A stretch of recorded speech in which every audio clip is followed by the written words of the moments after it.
Buen día, les habla Rafael Soto, soy colaborador de 880, que nos da la oportunidad de platicar con personajes importantes de la cultura chihuahuense. Y hoy tenemos como invitado al maestro, el Doctorando. doctor Heriberto Ramírez Luján. Él es egresado de la Facultad de Filosofía y Letras de la Universidad Autónoma de Chihuahua. Después cursó su maestría en Filosofía de la Cultura por la Universidad Michoacana de San Nicolás de Hidalgo, con la tesis El pluralismo metodológico en la teoría óptica de Newton. Luego fue doctor en Educación, Arte y Humanidades por la Facultad de Filosofía y Letras de la UASH. Actualmente es maestro de tiempo completo de dicha institución educativa. Es miembro de la Asociación Filosófica de México. Fue mucho tiempo jefe del departamento editorial de la universidad. Es coautor de Filosofales del Norte de México, autor de la antología Ensayos de Óptica, Newton y la Naturaleza de la Luz, autor de Recuento Intempestivo. Ha publicado muchísimos artículos y ensayos en revistas académicas y de divulgación, y actualmente es colaborador en el suplemento dominical del periódico digital La Paradoja. Este es un breve currículo, pues lo leemos todo, pues se nos va el tiempo. Heriberto, muchas gracias por aceptar nuestra invitación. Al contrario, gracias por la invitación, me siento contento, me alegra la invitación. Bueno, quién sabe si al final sigas contento. Casi siempre empezamos con la cuestión esta de preguntar qué es la filosofía, pero pues, ya sabemos que es una pregunta demasiado amplia. ¿Tú qué en vez de una definición, qué les pondrías como elementos de juicio para decir esto es filosofía y para esto sirve? Bueno, hay que entender que es un concepto dinámico, Claro. cambiante, que a lo largo de la historia ha significado muchas cosas. Está claro que en su origen se decía filósofo natural a los que hacían ciencia. Claro. Y así se mantuvo durante muchos siglos hasta esta división entre ciencias y humanidades, que la filosofía transita aproximadamente en el siglo XVIII hacia las humanidades. Y ahí empieza a adquirir una serie de sentidos diferentes y cambiantes. Pero yo creo que en este momento podríamos pensar digamos, en dos direcciones que a veces introducen cierta tensión entre una y otra, ¿no? La primera tiene que ver con esta actividad que hacemos todas las personas, todos los quienes andamos en este mundo, cuando reflexionamos sobre la vida, sobre el sentido de la vida, sobre nuestro papel en esta sociedad, en este mundo. Podríamos decir esa reflexión ciudadana que tiene que ver con el pensamiento, con el estudio, con el análisis crítico de nuestra situación, de nuestro país, etcétera, ¿no?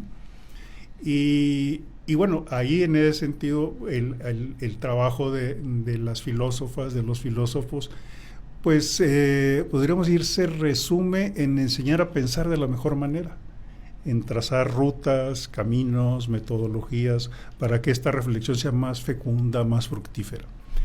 Y la otra pues tiene que ver con el trabajo estrictamente académico, donde ya en las facultades de filosofía, en los institutos de filosofía, pues se hacen investigaciones, vamos a decir, sesudas y profundas, sobre la misma historia de la filosofía, sobre autores en particular, y bueno, pues sobre problemas que tienen que ver con la naturaleza del conocimiento.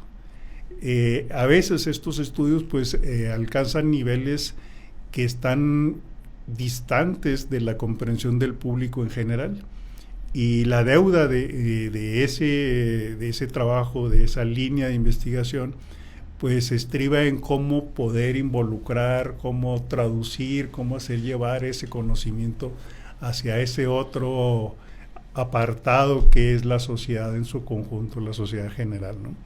Entonces podríamos decir que de manera general tiene que ver con formas de pensar de una manera crítica y bueno, pensar sobre qué, bueno, pues pensar sobre el mundo, pensar sobre la condición humana. Hay un sinfín de problemas, pero para la sociedad en su conjunto creo que la filosofía tiene mucho que aportarle en términos de analizar, discutir la realidad que se nos presenta. Como dijo Jack el Destripador, vamos por partes. Viene. ¿Sabes? Porque aquí hay una circunstancia en la cual a veces la palabra filósofo viene a ser demasiado alta, demasiado grande, como para decir yo soy filósofo. A mí me preguntan ¿cuál es tu profesión? Y digo, yo soy filósofo. Y te lo digo porque al que estudia ingeniería pues le dicen ingeniero, al que estudia medicina le dicen doctor o médico, en ese sentido, en esta cuestión de la sinonimia. ¿Cómo se considera que es lo correcto? ¿Ser filósofo, ser licenciado en filosofía, o en tu caso y en el caso de muchos de los compañeros, ser profesor de filosofía? O si los quieres distinguir uno por uno.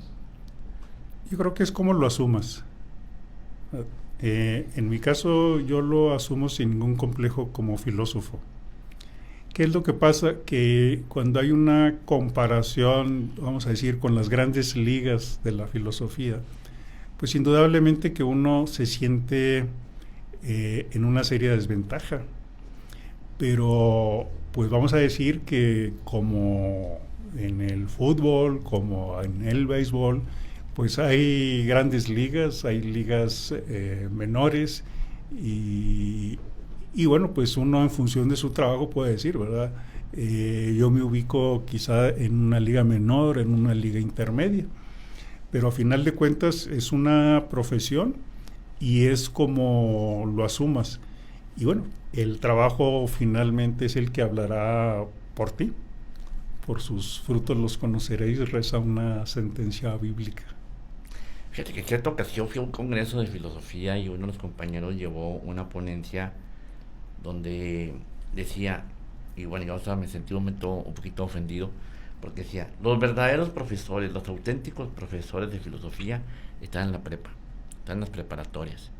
Entonces me quedé asombrado, dije, ¿por qué? Pues si nosotros somos los universitarios y demás, dice, porque ellos son los que inculcan al estudiante que estudie filosofía. Pues hay mucho de cierto en eso. Yo fui maestro de prepa bastantes años, todavía era estudiante y el espacio para muchos de nosotros eran las preparatorias y yo me sentía muy cómodo porque la convivencia con la frescura de los jóvenes era alentadora, me nutría esa energía y al mismo tiempo yo sentía que eran receptivos y muchos de esos estudiantes, bueno, algunos de esos estudiantes terminaron en la facultad de filosofía. Uh-huh. No queremos hablar de historia de la filosofía ni de corrientes filosóficas, vamos a dejarlos un poquito a un lado. Y me gustaría más que nos platicaras sobre qué se está haciendo en filosofía actualmente, o sea, qué temas se están tratando en la actualidad y para que lo manifiestes a la gente de la calle, a la gente común y corriente, ¿qué le afecta o qué le perjudica o qué le beneficia estos estudios? Hay una gama amplia de líneas de investigación, casi tan amplia como filósofos hay en el... Tienes todo el tiempo del mundo. En la facultad. En principio yo hablaré de lo que yo hago, de lo que yo trabajo actualmente, pero también quisiera hacer referencia a lo que hacen otros colegas, y pues comentar también lo que acabamos de tener, que es el 9º encuentro de filosofía de la zona norte de México, que fue hace una semana, y que nos hace un resumen, digamos, cuando menos regional, de lo que se hace en filosofía. Durante, digamos, el finales del siglo pasado, una de las líneas dominantes de la filosofía era la filosofía de la ciencia. A las filósofas, a los filósofos nos interesaba saber pues cómo se construye ese conocimiento, cuál es la estructura de la ciencia, cómo se valida ese conocimiento, cuál es la relación que ha tenido con la filosofía. Y bueno, pues ahí se gestaron los grandes nombres de la filosofía, de la ciencia, desde Duhem, Carnap, Popper, Kuhn, que nos legaron un bagaje muy interesante y que aún se sigue discutiendo, aún se sigue leyendo. Pero paulatinamente hubo un giro, vamos a decir, hacia la tecnología.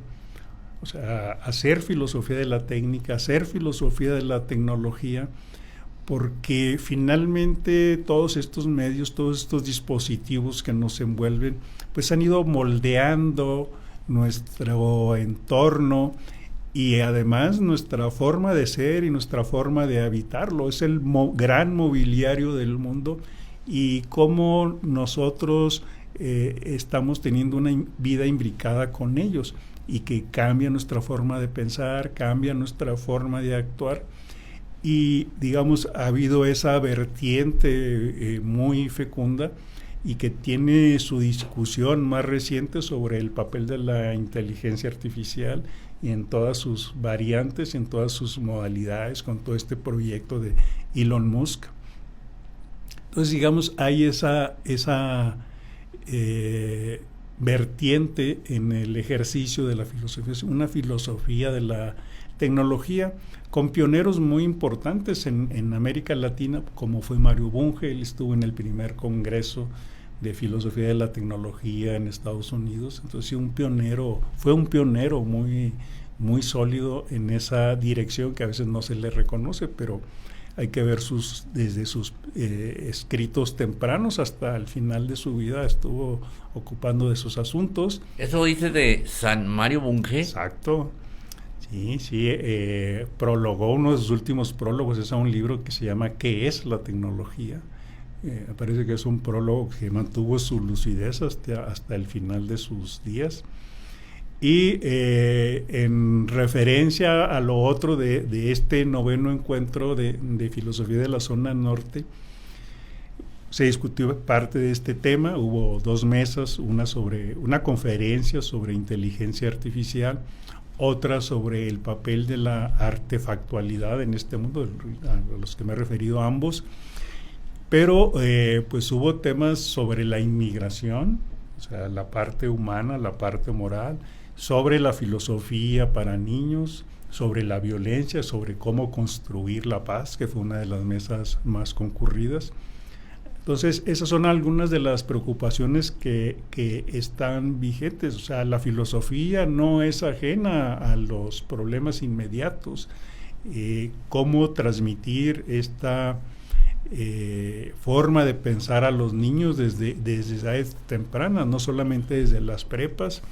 Cómo abordar el fenómeno migratorio, o sea, cómo analizarlo desde la filosofía, desde las humanidades, cómo afrontar el problema de la violencia, cómo poder transitar hacia esquemas de paz en nuestra sociedad, en nuestra comunidad. Entonces, te hablo de lo que se está haciendo, digamos, en nuestra región, en la zona norte. Este noveno encuentro se ha convertido en un acontecimiento peculiar dentro de la filosofía mexicana, porque no hay una estructura o una plataforma semejante a la que nosotros tenemos en la zona norte. Tú has de recordar, partimos de Durango, Chihuahua, Culiacán, Nuevo León, La Paz, Ciudad Juárez, Tijuana, y bueno, regresó a Durango y nuevamente en Chihuahua. Entonces, pues poco a poco se han ido posicionando algunos de los temas, pero también de encuentro a encuentro hay una variedad temática interesante. Entonces, yo te decía al principio que el concepto de filosofía es un concepto dinámico, y lo que vimos en este noveno encuentro pues fue una práctica de hacer llevar la filosofía a escenarios, a paisajes donde no se había explorado, digamos, bajo una mirada filosófica. Entonces, eso es esperanzador y alentador y digno de comentarse. Yo creo que la gente está más interesada en la filosofía que lo que suponemos los filósofos profesionales.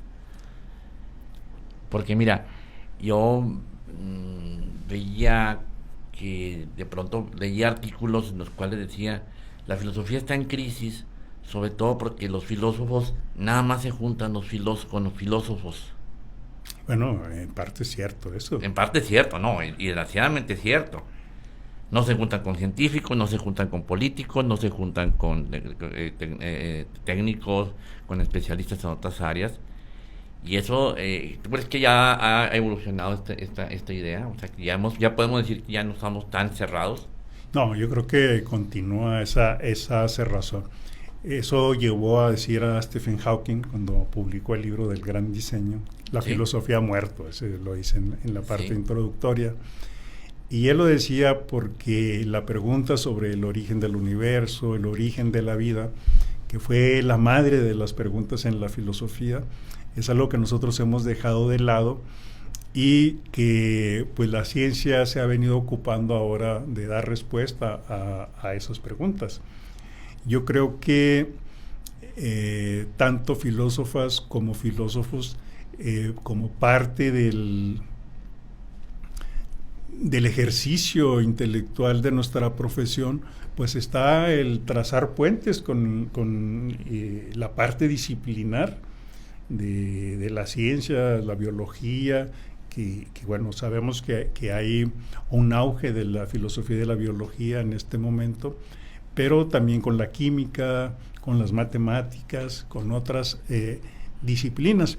Pero no solamente eso, sino aspirar a un conocimiento transdisciplinar, porque la religión, el arte, el derecho, que no son saberes disciplinares propiamente dicho, tienen mucho que abordar para el desarrollo de este trabajo. Pero a veces no es asunto propiamente de las filósofos o los filósofos en lo individual, sino que tiene que ver con esta estructura institucional de cómo se propicia esto. Entonces, las formas en que nosotros tenemos están diseñadas las facultades o los centros de investigación, son como cajas negras. O sea, solamente en filosofía se sabe lo que pasa en filosofía, solamente en ingeniería se sabe lo que pasa en ingeniería. O sea, no hay esquemas institucionales trazados que propicien este intercambio disciplinar y transdisciplinar. Creo que es la deuda que en un rediseño institucional tendría que sufragarse. Yo creo que tú y yo estamos de acuerdo en una circunstancia que ocurre, que nos hemos salido muchas veces de la filosofía para buscar en otras fuentes. Y ya lo hemos comentado en otras ocasiones, los científicos saben mucho de filosofía y los filósofos no sabemos mucho de ciencia, ni siquiera con el espíritu científico que habían manejado desde el principio. Sí, tiene que ver con lo que ocurrió, ¿no? Con esta separación entre humanidades y ciencias, y a veces se llega a hablar de las dos culturas, ¿no? Que digamos la cultura de las humanidades y la cultura científica, y es ahí donde tenemos que trabajar. O sea, creo que ese aislamiento no ayuda a ninguna parte, porque si bien el científico sabe de filosofía, pues no sabe lo suficiente como para fortalecer su propio ejercicio científico. Ni el científico ni el filósofo muestra una actitud de recepción hacia lo que hace la ciencia. Creo que tenemos que buscar la manera de un esquema pues más integral, más armónico y de mutua colaboración. Es mucho lo que tenemos que aprender unos de otros.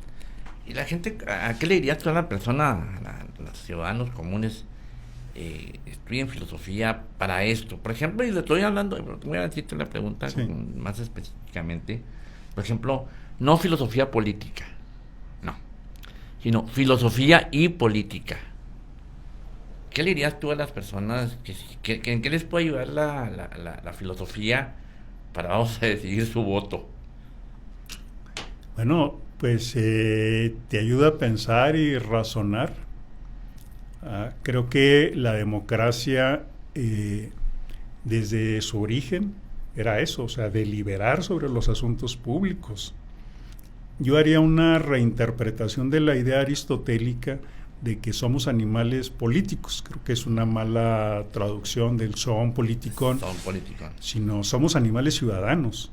O sea, si examinas bien la expresión, ese es el sentido. Sí.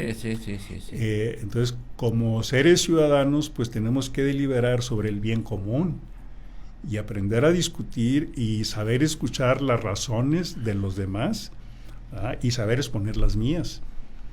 Entonces, como personas ciudadanas, el poder establecer instancias deliberativas pues ayuda a construir un bien común para el mayor bien, para el mayor número posible, que esa es, digamos, la esencia de la democracia. Entonces, todo esto exige pues un razonamiento y una deliberación que te permita construir consensos. Pero sin esas formas deliberativas, la democracia está en riesgo o está incompleta o sumamente incompleta. En este caso podríamos hablar también de decir el aspecto crítico que a veces faltan las personas, o sea, se encasillan en una tendencia política, sea la que sea, y lo hacen sin una reflexión profunda. O sea, no hay ninguna teoría o sistema político perfecto. Entonces creo que ahí es donde debemos entrar los filósofos a la reflexión y a la crítica, y no solamente publicar tu artículo criticando esto, lo demás, sino enseñando a la gente las consecuencias de una irreflexión y de no ser críticos. Sí, yo creo que ciudadanas y ciudadanos muchas veces nos dejamos llevar por simple empatía, sin razonar, sin criticar, sin analizar, sin medir las consecuencias de nuestros actos. Ese es un primer elemento. Yo abonaría ahí a que en este momento lo que podamos darnos cuenta con un poco de análisis, un poco de crítica, es que nuestro modelo democrático, no solamente hablo de México, sino en el mundo, está agotado. Yo creo que tenemos que aspirar a modelos de democracia más incluyentes, más participativos, pero tenemos que partir de la idea de imaginarlos, de concebirlos, porque hemos perdido un elemento muy importante que es el futuro. O sea, el futuro en nuestra forma de ejercer la democracia está desaparecido. El gobierno, llámese del color y del signo que sea, solamente aspira a construir proyectos de 3 o de 6 años. ¿Para qué? Para que sus electores, que es su capital político, pues esté con ellos, ¿no? O sea, no lo pierdan, o sea, no perderlo, tenerlo de su lado. Entonces, no somos capaces de construir proyectos de 30, 40 o 50 o más años. Y en un nuevo modelo de democracia tenemos que pensar en nuestro futuro partiendo de nuestro presente.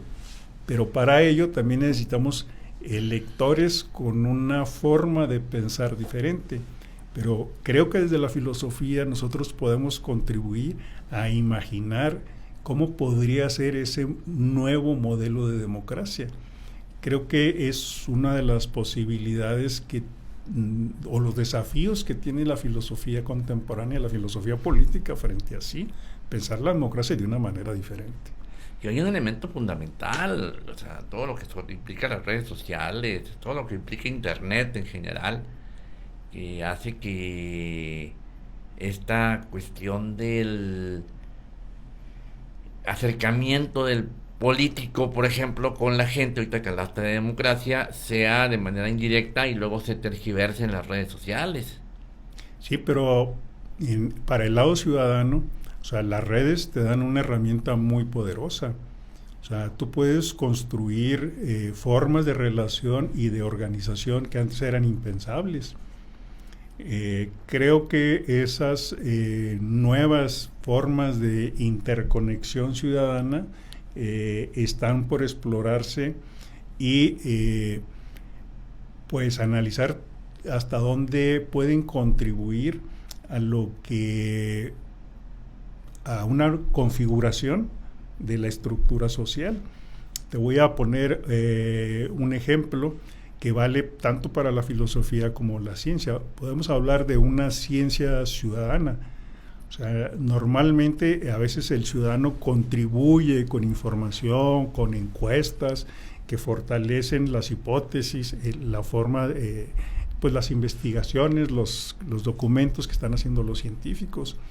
Pero también podemos pensar en ciudadanas y ciudadanos que pueden plantearse problemas y que con la debida asesoría de quienes hacen ciencia, llevar a buen término investigaciones, pero sobre todo en aquellas áreas donde se ven afectados, porque la ciencia suele cometer errores que luego no reconoce, o que la propia comunidad científica no siempre está del lado de los ciudadanos.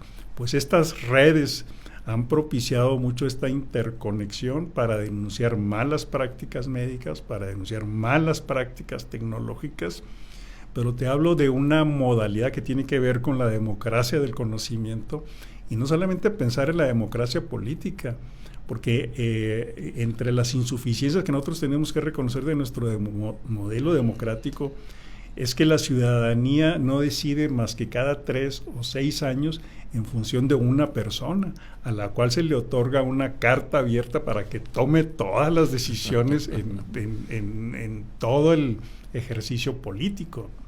Entonces, creo que estas redes solamente han surgido o han sido posibles porque existe este medio tecnológico y que les ha dado un gran empoderamiento, pero que hasta este momento no son tan visibles. Hablando y siguiendo hablando con la cuestión de las redes sociales, yo he conocido personas parejas que eran novios y se dejaron por una infidelidad por WhatsApp o por internet, o por Facebook o por Instagram o por todas estas cosas que hay, ¿no? Sí. Y parejas que se han divorciado porque, entre comillas, son infieles por internet. Entonces a mí me han preguntado, oye, mi esposa era infiel o mi esposo era infiel. ¿Tú crees que sea un problema filosófico sí, para los jóvenes? Sí, porque ¿qué es lo que aquí bueno, hay para que los jóvenes y regresar? para no tan jóvenes, Sí, aquí hay que regresar a la idea de la filosofía de la tecnología. Lo que no vemos es cómo cambian nuestros conceptos, o sea, cómo la tecnología modifica nuestra forma, pues vamos a decir, de ver el mundo, de ver nuestras relaciones. El concepto de fidelidad es uno de ellos, pero está la noción de distancia, está el concepto de tiempo, está el concepto de dinero, y allí pues es un filón muy importante para el desarrollo de estas reflexiones. Cómo ha cambiado nuestra forma de comunicarnos, de interrelacionarnos, pues esta herramienta que se concibió como es el Internet, que fundamentalmente es una nueva herramienta de comunicación. O sea, en el fondo ha sido eso, como está ocurriendo en este momento cuando se transmita esta conversación. Pues estamos comunicando algo a veces en tiempo real y estamos llegando a personas en dispositivos y en modalidades que antes eran impensables. Pero el desarrollo tecnológico cambia la forma de pensar de las personas, y entre ellos tiene que ver con eso que tú has señalado, la infidelidad. Pero bueno, también ha sido motivo para que otras personas se conozcan y se encuentren. Claro. Tiene su lado amable también, que personas de Chihuahua se casen con una de Japón, de Corea, de Rusia, que de otra forma no hubiera sido posible. Aunque no impensable. O sea, recordemos que nuestro gran maestro Federico Ferrugay, viviendo él en Turín, se cartea con una señorita de Parral. por una famosa revista del corazón, creo que era la Confidencias. Confidencias se llamaba. Entonces, bueno, pues simplemente cambian las formas de comunicación. Es rapidísimo, ¿no?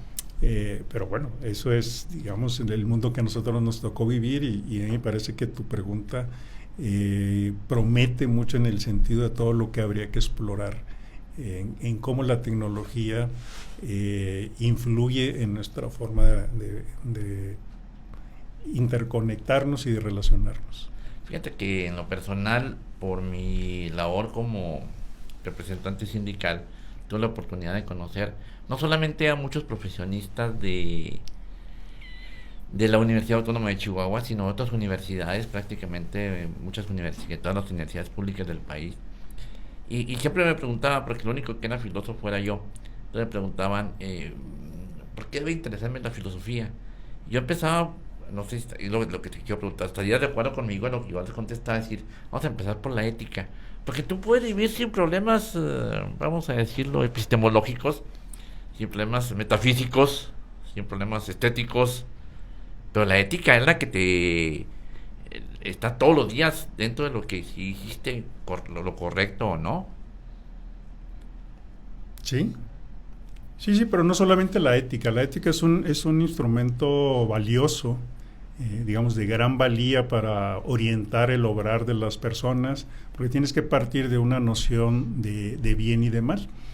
Pero pues hay otras formas que ayudan mucho a las personas. La religión ofrece una estructura muy sólida que guía a las personas y que a veces dentro de la filosofía desdeñamos este pensamiento religioso, pero está muy arraigado en las personas y sirve como una guía de conducta y bueno, pues ha contribuido en gran medida a que este mundo sea cada vez mejor y le ofrece a las personas esa posibilidad de ser eso, mejores personas.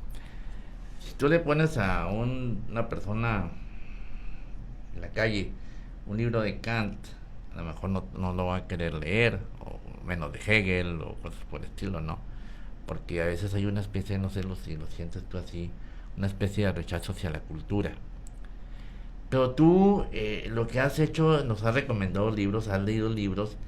Bueno, primero te preguntaría, ¿cuántos libros conoces tú, al menos que sepas del título, que se llame ¿Qué es la filosofía? Bueno, una buena cantidad. Muchísimos, ¿no? Pero tú de repente con tus alumnos, con nosotros como academia, etcétera, nos llevabas libros en los cuales se tratan problemas filosóficos sin decir que son filosóficos y sin decir de autores específicos. A ver si nos puedes recordar esos temas, Superman y la filosofía, no sé cómo se llamaba. Los superhéroes y la filosofía. Sí. Bueno, es que cuando uno, digamos, se pone reflexivo, uno puede encontrar en el cine, en la música, en la literatura, pues estas venas importantes de la reflexión. Digamos, en estos superhéroes y la filosofía, comentaba uno de estos autores, cuyo nombre no recuerdo, que había leído todo sobre Superman y que conocía, digamos, todo lo que tenía que ver con ese personaje, pero que cuando le preguntaron por qué Superman hacía lo que hacía, o sea, se quedó sin respuesta. Sí. Entonces, digamos, esos personajes pueden ser una línea reflexiva importante para cualquiera que ha estado presente ahí en la cultura, ¿no? Y a veces tienes que verlo con un enfoque crítico. Yo veo películas y luego suelo tomar notas. O sea, hay frases muy logradas, ¿no?, en películas. Matrix, por ejemplo, que la veía accidentalmente ayer, es un símil, bueno, es un refrito del símil de la caverna de Platón en gran sentido. Entonces esas formas, pues la gente las aprecia y a veces está reflexionando con ellas al momento en que discute tal o cual película y está haciendo filosofía sin que como sepa. tú dices, sin que lo sepa. Y hay otras nociones a veces no tan positivas que están presentes. Por ejemplo, en el caso de la cultura mexicana, la concepción que se tiene del científico, como la del filósofo, no es muy edificante. ¿Por qué? Porque las formas en que se ha representado en la cultura mexicana, en la cultura popular, pues ha contribuido mucho a ello. O sea, tú ves el científico de las películas del santo donde siempre es malévolo. Vamos a conquistar el mundo, Pinky Cerebro. Exacto, entonces eso deja una huella poco edificante, como decía antes, y bueno, pues ahí viene el trabajo crítico de cómo desmontar, que a veces también es un trabajo filosófico. O sea, a veces hay que destruir cosas para que se renueven y aquello tenga una repercusión más refrescante en el desarrollo del pensamiento. Sí, porque tú puedes ver a la imagen cuando tú dices filósofo, ves la imagen algo así como de alguien que está en un castillo, en la torre alta, en la noche leyendo con una velita, que es lo más incómodo del mundo, ¿no? Esa es la idea que tiene la gente del filósofo, o que trae el pelo largo y que le gustan algunas sustancias prohibidas, y que no tenemos una utilidad. Bueno, eso de utilidad es un poco utilitario. No necesariamente hay que tenerla, ¿no? O sea, el arte no tiene ninguna utilidad y ese es su bondad, porque todo tiene que servir para algo. No quiere decir que la filosofía no lo tenga, pero el pensamiento tiene su valor intrínseco, que a veces no se traduzca en algo tangible que te permita ir a la tienda de la esquina, a la tienda de abarrotes y compararlo con ello, pues no desmerece en nada la valía que tiene la reflexión y el pensar por sí mismo. O sea, es algo que te puede llenar, ¿no? O sea, es en gran medida una actividad espiritual. Y cuando hablamos de espiritualidad no hay que asociarlo a lo religioso. O sea, hay en el ser humano valores espirituales y creo que la filosofía ocupa un lugar importante en ello, como lo tiene el arte, como lo tiene la cultura, lo tiene la literatura en general. O sea, tú dices, bueno, ¿de qué le sirvió a Cervantes escribir El Quijote? ¿De qué le sirvió a Dante escribir la Divina Comedia?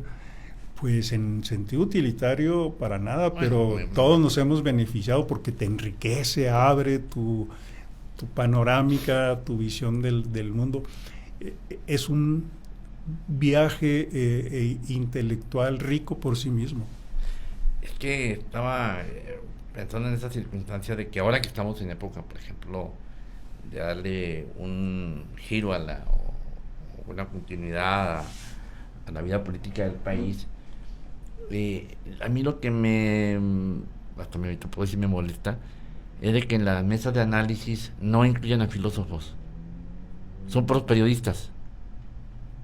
Pero también me molesta que no incluyan a politólogos, que no incluyan a abogados, en fin, a gente especializada a sociólogos, a psicólogos, y que la opinión la estén generando periodistas, que tienen, claro, mi respeto, pero que no son especialistas en el área. Sí, yo creo que ahí tienes toda la razón, pero lo que yo veo más grave es que en general en las tomas de decisión de la vida pública no participan los intelectuales de este país. ¿Cuál era lo valioso, digamos, de aquellos grandes personajes, los 7 sabios, que eran más de 7? No, como decía el Rogay, en los 7 sabios de Grecia, ni eran 7, ni eran sabios, ni eran de Grecia. De que tenían una participación en la vida pública. Claro. Su opinión contaba, su opinión era importante, y su sabiduría estribaba pues en la gama de conocimientos que tenían, que permitía que la toma de decisiones de la ciudad pues se hiciera con el apoyo, contando con la opinión de estos personajes. Hoy no lo vemos. Y bueno, pues los periodistas tienen sus propios criterios, sus opiniones tan importantes como los puede tener el científico, como los puede tener el filósofo, el antropólogo, el sociólogo, pero todos ellos o todos nosotros estamos ajenos a la toma de decisiones que se hacen en esta caja negra, o sea, llamada política institucional, que se practica desde Palacio Nacional hasta todos los palacios estatales distribuidos por la República. Y aquí la pregunta sería compleja. ¿Qué ha pasado? ¿Los filósofos nos hemos apartado de estos espacios o nos han separado? O nos hemos separado nosotros mismos porque estamos pensando todavía en el como potencia y acto y cosas por el estilo? Bueno, eso forma parte, ¿no?, del asunto. Pero yo creo que en general tiene que ver con la forma en que se gestiona el conocimiento en cada sociedad. Y eso es diferente. En el caso nuestro esquema, por ejemplo, el Consejo Nacional para la Ciencia y las Humanidades en México es un consejo. Es un consejo. O sea, ¿qué significa? Que es un apéndice del gobierno donde la instancia federal o estatal va a pedir consejo cuando lo crea conveniente. O sea, no forma parte de la estructura política, o sea, de la res pública, de la cosa pública, llámese Estado federal o Estado de los estados, Estado con mayúscula, quiero referirme. Entonces, no está impregnado en esa estructura.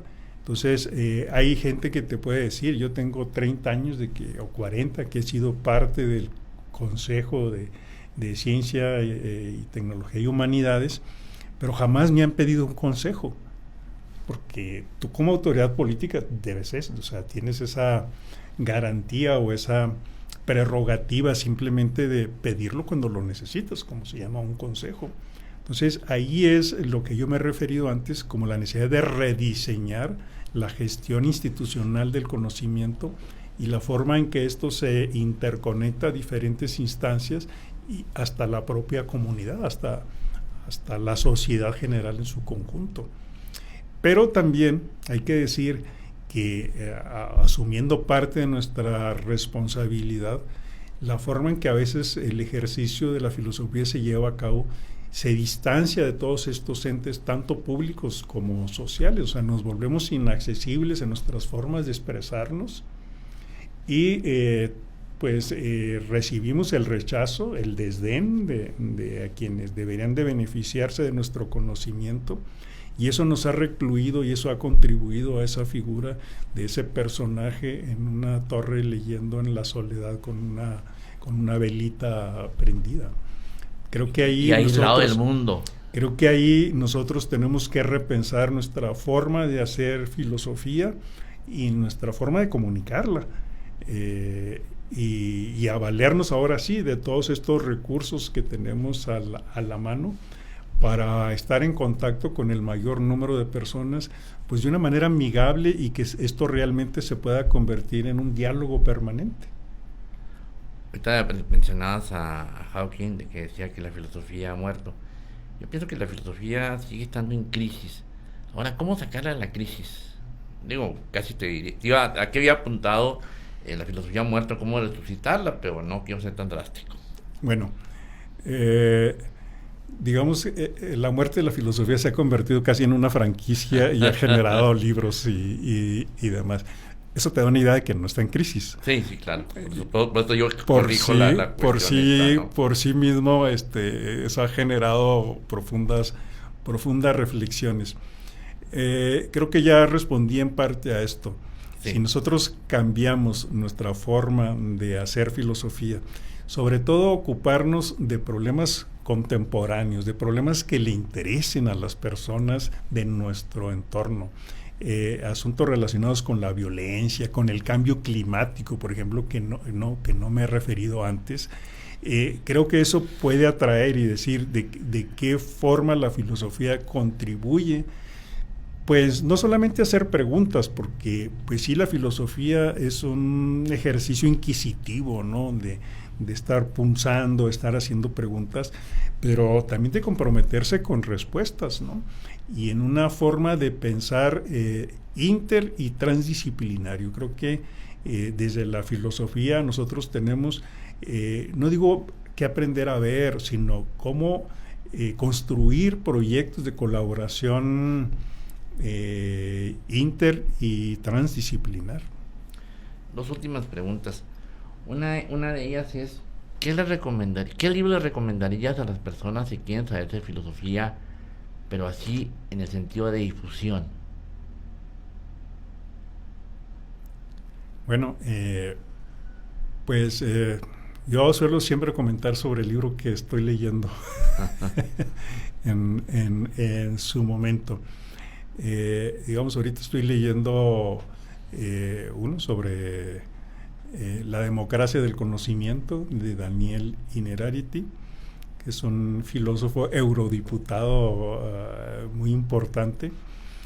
Y otro tiene que ver con, creo que este es un libro, y bueno, el primero sí, digamos, es para un público abierto o más abierto, pero este otro que se llama La evolución del conocimiento de Jürgen Rem, creo que está renovando la discusión sobre este saber integral en un marco de complejidad en torno al lugar que ocupa el conocimiento en las estructuras establecidas y este intercambio que tiene que ver entre estructuras y ciudadanía, ¿no? Pero bueno, hay otro que tiene que ver con dioses y robots. Ese es, digamos, el origen de la inteligencia artificial en Grecia, sobre Talos y Medea, sobre los primeros robots que se construyeron en la antigüedad, en la Grecia antigua. Creo que ese es un tema, pues sí tratado, pero a mí me parece interesante en este momento, para que se vea que, que la inteligencia artificial tiene mucho de mito, que no es la amenaza que todo el mundo quiere o pretende, y ver cómo desde el siglo III antes de Cristo pues ya se venían construyendo estas quimeras tecnológicas que resultaron inofensivas, pero que plantea el origen de este mundo de lo artificial, ¿no? Y establece una distinción muy interesante que se refleja en el cine, en la película de Blade Runner, la última versión. Hecho no nacido, construido no nacido, fabricado no nacido. Y bueno, pues ese me parece que es un tema que puede interesarle al público en general. Pregúntale a Sofía. Bueno, es un libro bueno junto con su película, pero yo veo más, creo que en la literatura propiamente dicha, sobre todo de cierta literatura, por ejemplo Borges, es muy interesante para la reflexión filosófica. La misma mitología griega en su conjunto, o sea, desde Homero, Hesiodo, siguen siendo ricos. O sea, es la forma en que leas, o sea, cómo asumas una determinada lectura, ¿no? Pero hay otra autora, Carissa Bellis, por ejemplo, ella la acabo de conocer. Ella acaba de sacar un libro sobre la privacidad. O sea, la privacidad es poder, ¿no? Y a propósito de todas estas redes sociales, cómo debes administrar tu privacidad en todo este mundo y te previene. Entonces, ella es una filósofa joven, de origen con nexos mexicanos, y creo que como recomendación para nuestra audiencia, para nuestro público, Privacidad es poder de Carissa Bellis podría ayudarles también. Y la última pregunta, ¿qué opinión te merece los movimientos de filosofía feminista? Sí, yo creo que hay un acto de un desequilibrio en la justicia distributiva. y esto abarca la parte de género. Creo que tenemos una gran deuda con la parte, con la parte femenina, el universo femenino. O sea, basta revisar la historia. O sea, hablamos de los 7 sabios, hablamos las filósofas. Hay 2 filósofas en la Academia de Platón, escasas y bueno, han ido posicionándose. Y yo creo que lo que están haciendo obedece en gran medida a yo le llamaría una revolución moral.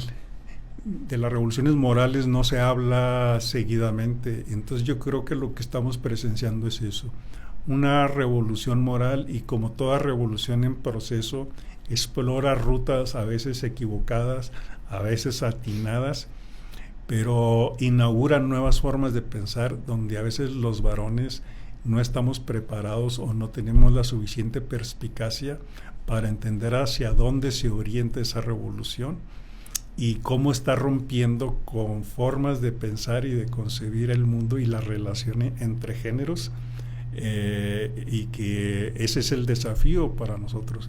Pero yo creo que estamos en presencia de una de las revoluciones morales de nuestra época, que está asociado al mundo biológico, que está asociado a el respeto hacia la naturaleza, ¿no? Entonces, es una de las grandes revoluciones morales que nosotros tenemos oportunidad de presenciar, de ver y de analizar. Pues muchas gracias, Heriberto. Espero que no sea la primera y la última, que tengamos algún tema, otros temas que discutir. Bueno, pues yo espero que no te hayas arrepentido de invitarme. No, al contrario, no, ¿cómo crees? Muchas gracias. Al contrario, y gracias a ustedes por su tiempo y su atención.